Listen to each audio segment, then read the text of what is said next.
Welcome back to TalkNorth.com. Thank you for listening.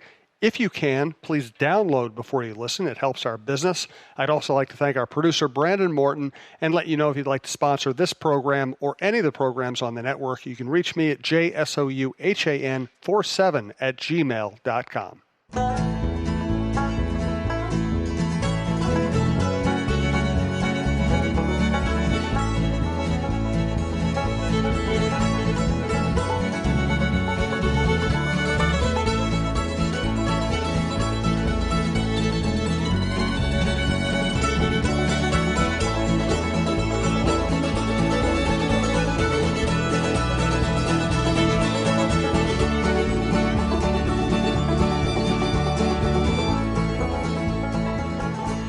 Welcome back to the Tin Shed in Savage, home of the Russo-Souhan show. Another huge crowd. We had a massive crowd for the 200th Russo-Souhan show, and I thought that was an aberration. It's probably bigger tonight. Thank you all for making your way here. We do appreciate it. Why would you say it's an aberration? Well, we usually had...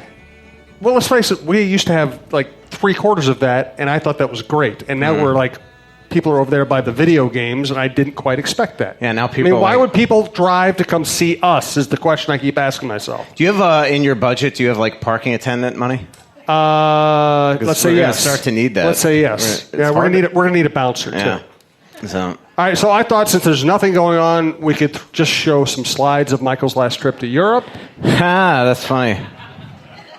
A lot of the people in Europe are here tonight, so I appreciate you coming. Very loyal. Yeah. I apologize for wearing shorts. This is our shorts and slacks version of the Russo-Souhan show. I was outstanding watching Viking practice all day, so I'm a little overheated. All right, enough. Let's get to it. You got Paul Fenton fired. How does it feel? That's funny. That's very funny. No, I mean, honestly, I think the timing just comes to it as a shock to us all. You know, it is funny. I mean, the last 2 or 3 days leading up to it, you start to hear rumblings again, but you're just like, well, it can't be. I mean, there's nobody in the organization that can really take over, and are you going to really let somebody that kind of ran the team through the draft and trade season and free agency, all of a sudden you're going to fire them this late? And then all of a sudden that morning I heard that it happened, and then you just go to work. But it is funny because the day before I started to kind of get the sense, and you start writing your story, just to get stuff in the can just in case. I hate to say it, but kind of like you do in the newspaper industry with an obituary, and just to have it there. And then all of a sudden it happens, and then it actually kind of became an easy story to write because you have so much already written. And, it's just, it's a little shocking, but I think probably the right move. This organization had become really their reputation league-wide was starting to take an unbelievable hit. At the draft, it was so disconcerting, the amount of people that was coming up to me and was like, what's going on with Minnesota? What's going on with Fenton? And they just kept on hearing the things. And then this month, I know a lot of people question the timing, but it had always just been sort of a slow bleed here, and there were just always little incidents. When Craig Leopold said yesterday that there really wasn't a big issue that caused this firing, he's not lying. There wasn't some smoking gun. It was just every single day some small little incident, a fire that they had to put out. And what's amazing about that is that Paul hasn't even been in town. This has all been happening from afar. There were a couple little final straws. There was some meeting last week that he didn't show up to that I know perturbed a lot of people inside the organization, Hockey App's budget meeting, and they had to do it by phone with him. And then obviously the Parisi story I wrote didn't paint a great light on the organization, and it just got to the point where I think that, and as I've written the last couple of days, there were some job performance review meetings with Paul here the last couple months, and they really wanted to work with him to help him improve, not just as a GM, but also being a leader, really helping this, treating people better. They just felt like it was there were signs were showing that he wasn't learning some of the lessons that really they hoped he had learned. And this is about him. I mean, look, I've reached out to him. He hasn't written back yet or called back yet, and I'm not expecting him to. But the reality is that he is gonna. There are people that he's blaming, and I've heard it the last couple of days of what he's telling certain people. And the reality is that this was self-inflicted. He did not treat people correctly. The morale inside the organization was unbelievably low in every department, from hockey ops to the coaching staff to the locker room attendants to the scouts. And that is because of the way that he treats people. Now, maybe he's just got a very different personality, but I think that fans even started to pick up on it, on just watching him in front of cameras, as condescending as he can be, not just keeping stuff close to the vest, but showing his obvious disdain for the media and things like that. And I think it just finally caught up to him, where just the brand of the Wild were taking such a hit, and Craig Leopold and Matt Maka and all the members of the Wild and the people that make 30, 40 grand, the sales executives, they worked their ass off to make this organization as reputable and put them near the top of the pedestal in this marketplace. And it was being totally broken apart here. It was a destructive atmosphere, and I think Craig finally felt like he had to just rid himself of a mistake. And I give him kudos for that, by the way. And I know you wrote a little bit about that today. Like I give him credit. That is not an easy mistake to. It's kind of like when you trade for a bad player, then you have the guts to buy him out. I mean, we saw it with Cam Barker here. We could all say what a crappy trade by Chuck Fletcher, but for him to then say, all right, you know what, I'm going to admit my mistake and buy the guy out, that says something to own up to it. And for Craig to make the embarrassing move of firing a GM in 1 year because he realized he effed up, I do give him credit for that. Now, that doesn't repair the mistake. There's been a lot of damage done to this organization. Good players have now been gone from this organization. Great people have left this organization. And now you look back and you look at all the people that lost their job in the wake of this guy, and then he winds up losing his job after them.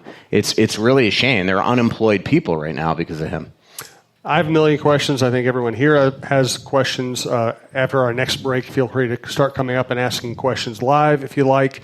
And we'll also do a couple of Twitter questions. Do want to thank our sponsors, Twill in the Edina Galleria. I got this shirt there. It's just really comfortable. Fixology Repair, John Hedges, who runs fixologyrepair.com, is going to be up here later talking about his new shop in St. Paul and his business. Tony Hoaglund, your State Farm agent in Champlin, who's been with us for a long time. Bitesquad.com. Use the Bitesquad app to support this network. We do appreciate it. And, of course, Tin Shed Tavern. Tentatively, the next two shows live here will be August 14th and August 29th. We may tweak that schedule a little bit. Just follow us on social media. We'll get the word out to you. And as you know from being here, Tin Shed's a great place to hang out, watch these shows, play video games, watch all the sports on all the TVs, enjoy the food, whatever. So first, let's thank our longest-running sponsor, Twill in the Edina Galleria, twillmn.com. I'm here with my wife, Stacy. We went to Twill in the Edina Galleria the other day. We saw Scott Dayton, and I bought the nicest sport jacket I've ever owned, the most comfortable pants I've ever owned. They're Brax. A nice pair of loafers that I can wear to the ballpark. I think they're called Tracks. And I bought a bunch of Stenstrom short sleeve shirts to go with my Stenstrom nice dress shirts. And, I used to wear just disposable clothes. Now when I buy something, I buy it at Twill. I know it's going to last me the rest of my life, and it's going to be comfortable. And on top of that, it's not just the best stuff you've ever had, but it's really everyday things that you can wear and that will fit all occasions. Yeah, I've worn the Stenstrom short sleeve shirts every day this week. When I dress up or even just want to look nice at a game or a Lynx game or something, I wear the Stenstrom dress shirts. But really, the Brax pants are the most comfortable I've ever worn. They are more comfortable than jeans. I never thought I'd have anything more comfortable than a broken-in pair of jeans.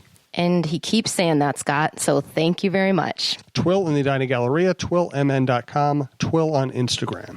So how do you think Leopold made that mistake, given he knew Fenton so well? I think that he was enamored with the fact that the reputation of Paul is that of a super scout. I think that there was a certain team that was looking to get rid of him that said very nice, kind things to him about him.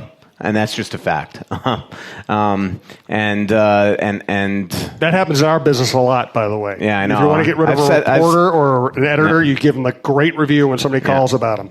When I was at the Star Tribune, I said such nice things about you to other people. Still couldn't get rid of me. Yeah, I know. But but the other thing is that I just feel that they went into it with, we're going to hire him. I do think the pool of candidates that they interviewed last year weren't the most prepared people. And I do think that Paul came in here with a plan and was confident. I mean, the one thing about Paul is he's confident in his beliefs. But his shortcomings was paranoia beyond the belief. I mean, the stories that I'm going to put, I was going to write, by the way, this expose for kind of Thursday on just what happened, and today was such a distracting day with the amount of phone calls and text messages I got from people that I just haven't had a chance to finish the story. I talked to like 15 people that want to be the next GM of the Wild today. So people that think that people don't want to come to Minnesota, trust me, they do. And then I talked to a lot of players on the Wild today and people like that, so I just never got done. But the one thing I will say is that I think that Paul, one of the things that's going to be in this story is also his wasted energy. That instead of working and focusing on trying to make the Wild better, he was always like, "How did Russo get this? How did Russo get that?" I mean, the stories in this thing that conference calls that he would have with agents accusing them of being leaks, and everybody walking on eggshells in the organization when I broke something because they knew that Paul was going to accuse them. And it just became a stressful existence for me. It became a stressful existence for them. So that was one. He didn't trust people. He had a very small circle of people that he listened to. If you did not agree with his opinion or you dissented, you were pretty much either not talked to for the next little while or basically snubbed aside. And basically then just, again, the way that he treated people, those were kind of the weaknesses. And so those would be the big parts of the story. But I don't know how it's possible to sit in a room and interview Paul and not kind of pick up on some of those red flags, because it's his personality when you talk to him. We saw it at the opening press conference. Yeah, too. I mean, so I just think that in Craig's mind, he just felt like, thank you, that he felt like this was the guy that he wanted to hire. I think he was enamored by him. Tom Fitzgerald was very close, but I think that he felt like Paul's experience in a front office, even though it was very singular focused, as a scout, I think that he thought that would be, for a team that had traded a ton of picks and didn't have a ton of prospects, that would prove valuable for this team. And maybe it has. I mean, we'll see. They had, 16 or 17 draft picks the last couple of years. We'll see. Maybe some of these guys turn out to be great players. Maybe Fiala and Donato wind up panning out big time. We'll find out. Suter and Parisi's names are always at the center of whatever happens with this franchise. Mm-hmm. And, we were joking earlier about the idea that, your article with Parisi might have affected Fenton's job status. There's also the prevailing conspiracy theory around the Wild, which is that Ryan Suter is making all the decisions and calling all the shots. I don't think it makes any, that's probably some truth in some instances. It doesn't make any sense that Suter tried to get Fenton fired. No, that definitely. I think where that perception sometimes happens is that I've written that also that Craig is making the rounds right now to talk to players, because right now there's no GM. And so he talked to Parisi last week mostly about what was going to be in my story, and then talked to Suter. He's called Mikko. He wanted to fly to Spurgeon. He had lunch with Zucker yesterday, the day he fired Paul. So I think that there's just this conspiracy, this perception out there that because Ryan and Craig talked right before Paul was fired, that Ryan had something to do with it. And I can promise you that's just not true. So, and same thing with Zach. I mean, Zach was more talking about the coincidence. The timing of it is a coincidence. I mean, I know what was discussed in those meetings, and pretty much everything that Zach said in my story is stuff that he said to Craig, had nothing to do with Paul. And it was more to do with just the future of this team and where he feels he is in his career. So, I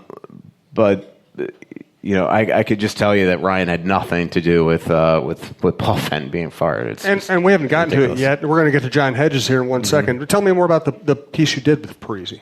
Well, yeah, I sat down with Parisi at Starbucks a couple Saturdays ago, a couple days after I got back from Europe, and I've been talking to Zach since during the season that I wanted to do a big 35th birthday story, kind of like where he is in his career, looking past, future, and present. And But I also, I talked to Zach a lot. I know the way that he is feeling right now about his career, about the future here. And so I told him, if I was going to do the story, it needed to be candid. I didn't want to go in there and all of a sudden say, I'm just really excited about, being here and we're going to be great and win a cup. And Best ship in my life.